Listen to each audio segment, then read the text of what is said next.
E aí, pessoal, vamos falar de um tema que o Sebrae simplesmente adora usar para separar quem está realmente preparado. Os instrumentos de fiscalização. É um assunto cheio de detalhes, de pegadinhas, mas fica tranquilo. Hoje, a gente vai desvendar essa confusão de uma vez por todas e montar um mapa mental para nunca mais errar isso na prova. Vamos lá? A primeira coisa que vem à cabeça é justamente essa. Qual a diferença real entre fiscalização, auditoria e inspeção? Parece tudo sinônimo, né? E olha, a confusão é super compreensível. O problema, que na verdade é a grande oportunidade que a banca enxerga, começa lá no topo, no texto mais importante de todos. Pois é, se a gente for ler com calma o artigo 71 da Constituição, a gente percebe que uma hora fala em fiscalizar, outra hora em fazer inspeções e auditorias, tudo meio misturado, sem um critério muito claro. E é exatamente essa aparente falta de rigor que o examinador usa para criar aquelas questões que derrubam uma galera. É a armadilha clássica.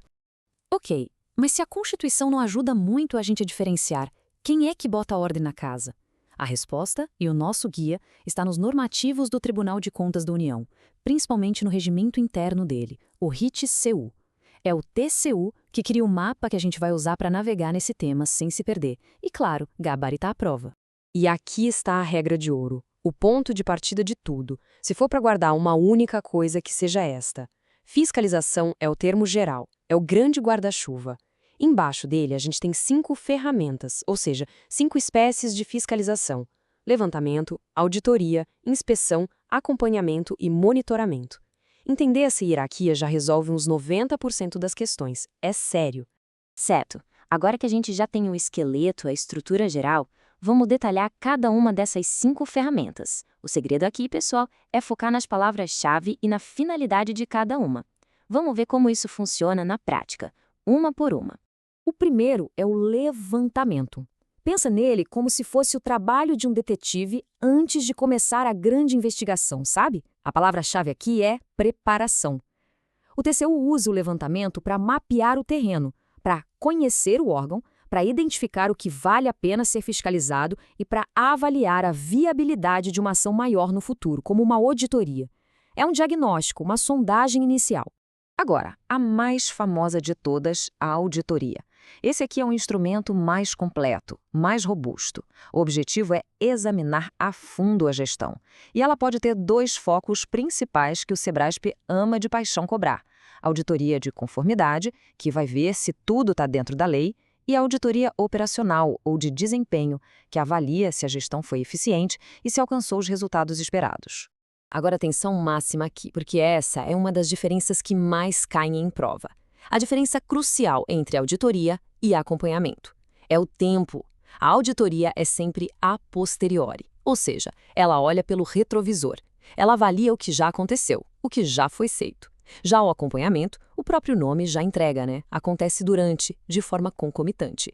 Então, formalizando a ideia, o acompanhamento é a ferramenta usada para fiscalizar ao longo de um período. Imagina um programa gigante do governo que vai durar 5 anos. O TCU pode decidir acompanhar a execução ano a ano, em tempo real, em vez de esperar tudo acabar para só então fazer uma auditoria lá no final. A palavra-chave aqui é concomitante, durante.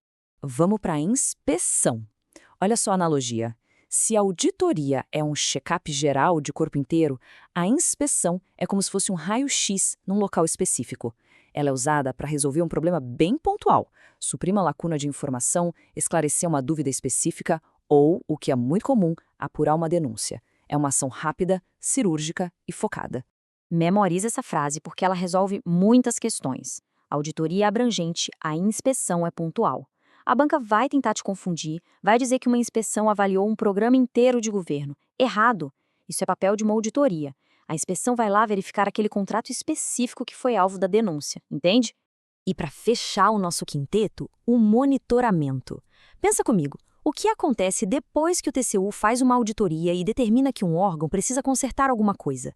Fica por isso mesmo? Claro que não! O TCU usa um monitoramento justamente para verificar se a sua decisão foi cumprida. A palavra-chave aqui é cumprimento das deliberações. É o famoso follow-up do controle para garantir que as decisões saiam do papel. Beleza, agora que o mapa do TCU está claro na nossa cabeça, parece que está tudo resolvido, certo?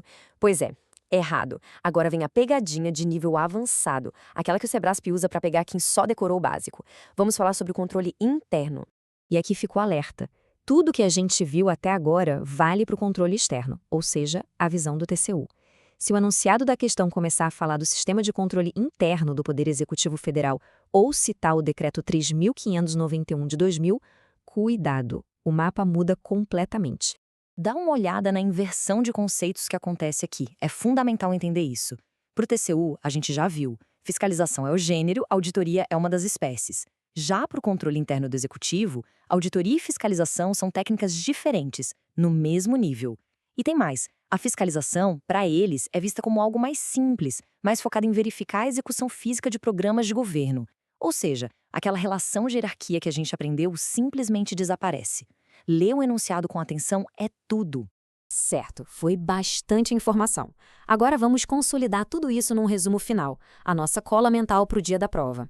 Com isso aqui, qualquer questão do Sebrasp sobre esse tema vai ficar muito mais fácil de desmontar. Olha só para essa tabela, ela é o mapa da mina. Levantamento, palavra-chave conhecer, é preparatório. Auditoria, palavra-chave examinar, é posterior e abrangente. Inspeção, apurar ou esclarecer, é pontual. Acompanhamento, durante, é concomitante. E monitoramento, cumprimento, é o follow-up. Se essas palavras-chave estiverem na ponta da língua, não tem erro. Então, qual é a estratégia na hora da prova? Passo 1. Ler o enunciado com foco total, caçando as palavras-chave. Passo 2. Fazer a pergunta de $1 milhão.